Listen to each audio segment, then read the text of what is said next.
नमस्कार, स्वागत है आपका नया लुक के स्टूडियो में। मैं आर.डी. स्वामी और आज मेरे साथ हैं हिंदुस्तान के न्यूज़ एडिटर रह चुके विवेकानंद त्रिपाठी जी। आज हम लोग यहाँ पे आए हैं एक ऐसे मुद्दे पे बात करने के लिए जो कि अब अपने चरम पे पहुँच रहा है। ऐसा मुद्दा जो कि पूरे देश को आज जहाँ पे लोग थे वहीं पे रोक के रख दिया है।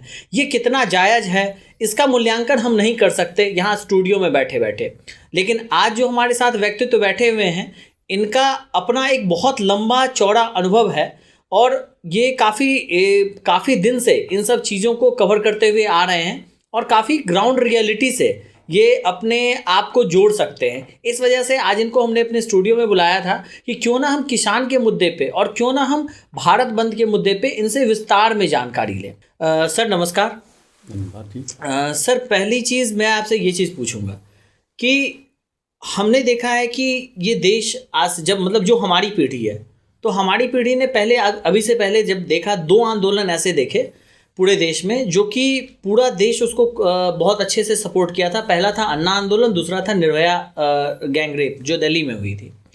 उसके बाद एक ये जब सरकार आई तो इस सरकार में आने के बाद एक बहुत ही प्रचलन चल पड़ा, एक आंदोलन का प्रचलन चल पड़ा। हमने देखा CAR, NRC और अब किसान आंदोलन। तो आप इन सब आंदोलनों को आप तो काफ़ी दिन से संपादकीय से जुड़े हुए हैं, एडिटर भी आप हिंदुस्तान के रह चुके हैं, न्यूज़ एडिटर भी रह चुके हैं। तो आपका क्या आपका कैसा क्या मानना है इन सब को लेकर के और आप कैसे इन सब चीज़ को रिलेट करते हैं आज के समय से? देखिए स्वामी जी, ये लोकतंत्र है और लोकतंत्र में सबको डिसेंट का अधिकार है। बिल्कुल मतभिन्नता है इसमें। बिल्कुल सर। लोगों को अपनी जायज़ मांगों के लिए एक प्लेटफॉर्म पर आना होगा, एक आंदोलन करना उनका हक है। जी। लेकिन सवाल यह है कि हम किस बात को लेकर आंदोलन कर रहे हैं, उस आंदोलन का दायरा क्या है? क्या वो कुछ पॉकेट तक सीमित है या समग्र देश के लोग उससे प्रभावित हो रहे हैं? ऐसी नीतियों के विरुद्ध लोग आंदोलन करना चाह रहे हैं जिससे समग्र देश प्रभावित हो रहा है। जो जिन दो आंदोलनों की बात आपने बताई, अन्ना आंदोलन, निर्भया आंदोलन, उसके पहले थोड़ा सा पीछे हम जाते हैं। हाँ बिल्कुल, आपके सर एक लंबा चौड़ा अनुभव है, उस अनुभव को आज पीछे जाते हैं हम। जेपी आंदोलनों के बाद से जन आंदोलनों की धीरे धीरे लगातार कमी हो गई और एक तरह से वो न के बराबर बढ़ा। वो जो आंदोलन हो रहे हैं वो सीमित लोगों के हैं, बहुत ही स्वार्थपरक आंदोलन हैं, उसका व्यापक धरातल नहीं है। नतीजा ये है कि वो आंदोलन अपने मुद्दे से रास्ते से भटक जाते हैं। उस पर कुछ ऐसे लोगों का वर्चस्व हो जाता है जो जिस तरह से चाहते हैं सरकार को मोम की नाक की तरह से घुमा देते हैं और जो व्यापक हित है वो कहीं ना कहीं उसका जो मोटिव है वो सॉल्व नहीं हो पाता। ये जो किसान आंदोलन की आप बात कर रहे हैं, तो किसान आंदोलन ऐसा नहीं है कि ये किसानों के विरोध में है, किसानों के विरोध में है आंदोलन। दिक्कत यह है कि आज अब स्थितियां ये हैं कि सरकारें संवादहीनता की स्थिति रख रही हैं। किसानों का इतना बड़ा मुद्दा और फैसले ले लिए गए, निश्चित रूप से किसानों के हक में ही है। कोई सरकार किसानों के विरोध में नहीं जा सकती। उसका एक उसके प्रति कमिटमेंट होता है। किसान और गरीब लोगों के नहीं, वोट बैंक के अलावा किसान और गरीब तो उनके एक मुखौटे होते हैं कि उनको इग्नोर नहीं कर सकते। लेकिन अगर सरकार ने ये कानून बनाने के पहले संवाद कर लिया होता तो शायद सरकार को ये स्थिति को न देखना होता, नए देश को। ये सरकार की कहीं ना कहीं नाकामी है। सरकार की वो संवाद है, सरकार का ये अहंकार है। इसको हम अहंकार कहते हैं। सरकार का हम अहंकार कहेंगे। बिल्कुल। इसके पहले जो है नई शिक्षा नीति लागू हुई। आपको ध्यान होगा कि नई शिक्षा नीति के लिए सरकार ने पूरे 2 साल की कवायद की। अच्छा। ग्राम पंचायत स्तर से लेकर के हजारों सेमिनार हुए, हजारों एक्सपर्ट्स के ओपिनियन लिए गए, तब जाकर के एक मुकम्मल नई शिक्षा नीति बनी। बिल्कुल। उस पर कहीं कोई आंदोलन नहीं है, किसी ने उंगली नहीं उठाई। सर एक चीज़ तो सर मान लीजिए सर, शिक्षा पे तो इस देश में किसी ने आज तक राजनीति की ही नहीं। इस वजह से तो शिक्षा का बंटाधार है हिंदुस्तान में। ठीक है, तो उसका तो सर अलग मुद्दा है। दूसरा मैं तो पैटर्न की बात कर रहा हूँ। जी बिल्कुल। किस तरह से बड़े फैसले ले रहे हैं लोकतंत्र में और आप एक बड़े वर्ग को नकार रहे हैं। उसको नकार करके उसको एकदम आपने बैकग्राउंड में कर दिया और सीधे आप खुद मुख्तार बन गए और उनके हित में आपका आप ये दावा कर रहे हैं, आप ये दम भर रहे हैं कि ये किसानों के पूरी तरह हित में है, तो किसान क्यों विरोध में खड़े हो गए? अगर यही बात, एक चीज बताइए सर, आप जो ये बात कहे कि सरकार की इतनी, लेकिन सर ये जो रोष है, ये रोष बस पर्टिकुलर किसी एरिया के किसान में देखा गया। आज भी जो हमें रिपोर्टें आ रही हैं दिन भर, जो हमारे ग्राउंड रिपोर्टर जहाँ पे रह रहे हैं वो जो रिपोर्ट हमें दे रहे हैं उसके बेसिस पे भी एनालाइज करें तो आज पूरा हिंदुस्तान तो नहीं लेकिन कुछ एरिया है जो अफेक्टेड है। तो क्या हम ऐसा ना कर सकें कि ये कुछ सोची समझी या कोई एकदम पर्टिकुलर एकदम स्पेसिफिक एरिया का रोष है जो कि आज यहाँ पे कन्वर्ट हुआ है? देखिए, इसको हम पूरी तरह से सत्य तो नहीं कर सकते, लेकिन आंशिक सत्य जरूर है इसमें कि निश्चित रूप से पंजाब और हरियाणा के किसान ज़्यादा अपने को इससे प्रभावित वो कर रहे हैं और उनकी भागीदारी सबसे ज़्यादा है। ये 90% आंदोलन उन्हीं का है, क्योंकि उनको ये डर है कि एमएसपी खत्म हो जाएगी। और सबसे सर आप बात कर रहे हैं हरियाणा पंजाब की, सर बस मैं एक चीज़ बता दूं सर, ये अब सर आप वहाँ स्पेसिफिक भी हो गया है सर, लोग अब कह रहे हैं कि ये कम्युनिटी वाइज हो गई है। तो सर आप अपनी बात को आगे बढ़ाएंगे? नहीं, कम्युनिटी किसान कम्युनिटी है, वो तो यही आंदोलन के शुरुआत से ही देखिए तो पूरा किसान कम्युनिटी, उसमें कहीं कोई नहीं सर, रिलीजन का एंगल जोड़ा जा रहा है ना। रिलीजन का एंगल तो जोड़ने के लिए कोई स्वतंत्र है कुछ भी, लेकिन मैं तो शुद्ध रूप से किसान आंदोलन के रूप में देख रहा हूँ। और उसमें जो निहितार्थ हैं, लोगों के अलग अलग निहितार्थ तलाशे जा रहे हैं। बिल्कुल, अब उसकी क्या वास्तविकता है उसके तह तक जाए बिना, पड़ताल किए बिना उस पर कुछ कहना समीचीन नहीं होगा। लेकिन इतना जरूर है कि इससे सबसे ज़्यादा पंजाब के किसान पर, क्योंकि एमएसपी का 90% फ़ायदा वहाँ के किसानों को होता है, वहाँ की मंडियों को होता है। देश की जितनी भी मंडियाँ हैं उसका 30% उसी पंजाब की हैं। और एक तरह से उनके बीच एक बेहतर समन्वय है। उनको एक खामखा का डर है कि ये एमएसपी ख़त्म हो जाएगी। सरकार के लाख आश्वासन के बावजूद वो भरोसा नहीं कर पा रहे हैं।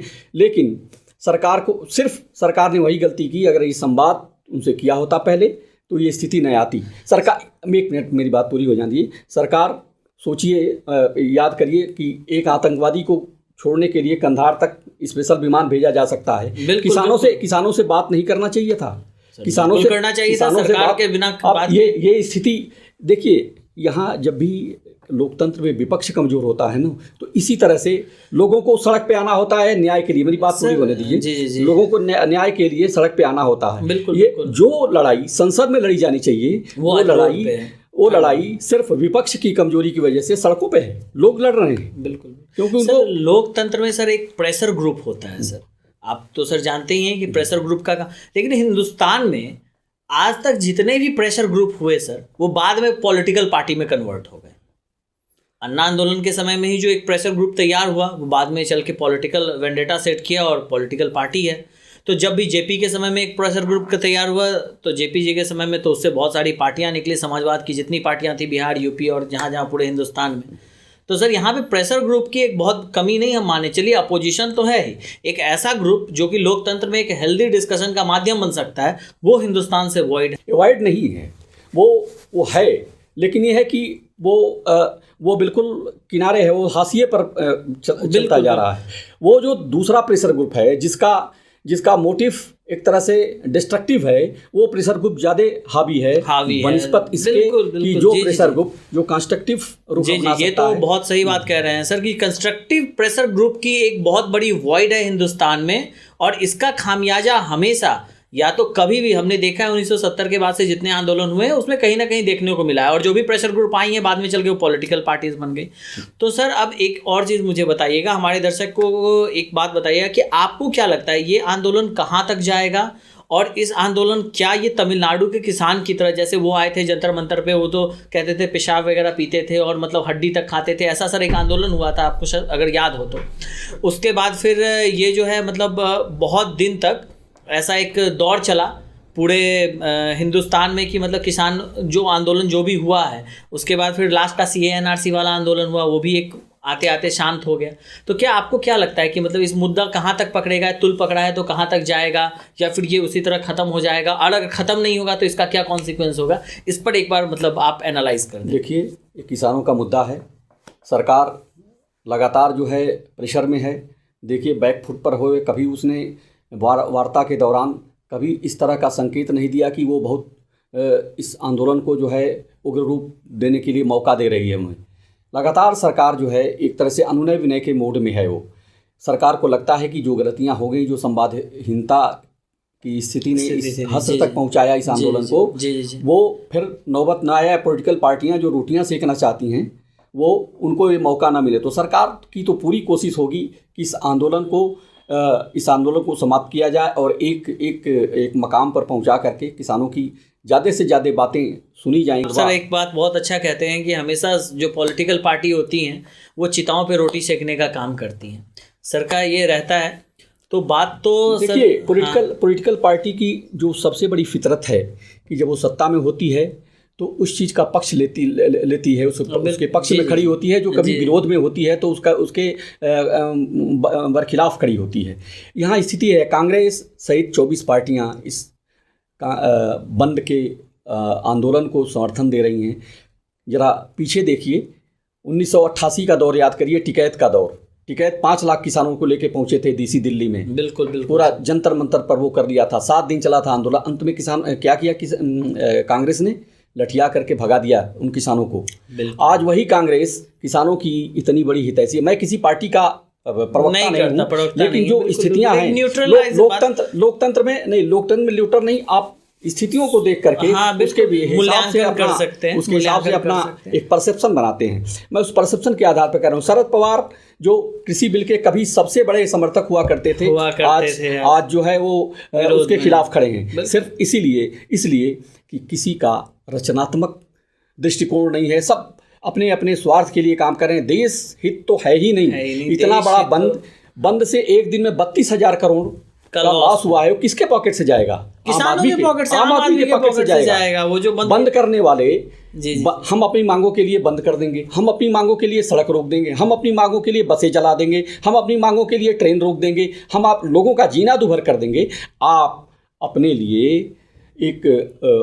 आंदोलन को तो खुद बेमौत मारने के लिए रास्ता तैयार कर रहे हैं। बिल्कुल यही हुआ, CA/NRC में भी यही हुआ। वो खुद ही बेमौत मारी गई ना। जितने लोग प्रभावित हो रहे हैं, मैं किसान आंदोलन के पक्ष में था, लेकिन आज बंद को लेकर के निश्चित रूप से मेरे मन में किसान आंदोलन को लेकर के एक निगेटिविटी आई है कि जिसमें वार्ता का लगातार दौर चल रहा है। आपको मौका लगातार दिया जा रहा है। 9 तारीख को वार्ता है। आज शाम को 7 बजे अमित शाह ने आंदोलनकारियों को बुलाया है, वार्ता के लिए बुलाया है। अगर सरकार की मंशा नहीं होती इस तरह की तो बातचीत खत्म कर देती।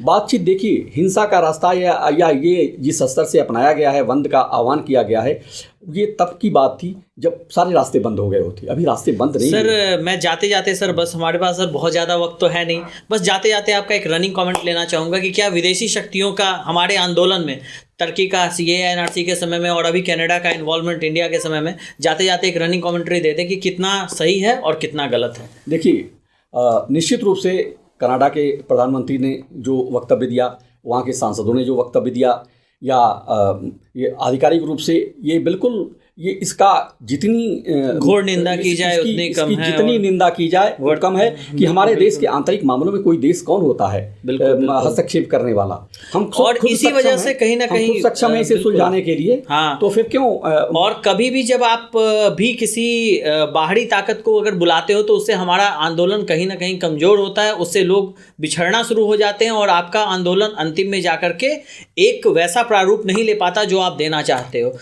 सर, आप हमारे स्टूडियो में आए, इसके लिए आपका बहुत बहुत धन्यवाद। और आप देख रहे थे नया लुक। आपका हमसे जुड़ने के लिए भी बहुत बहुत धन्यवाद।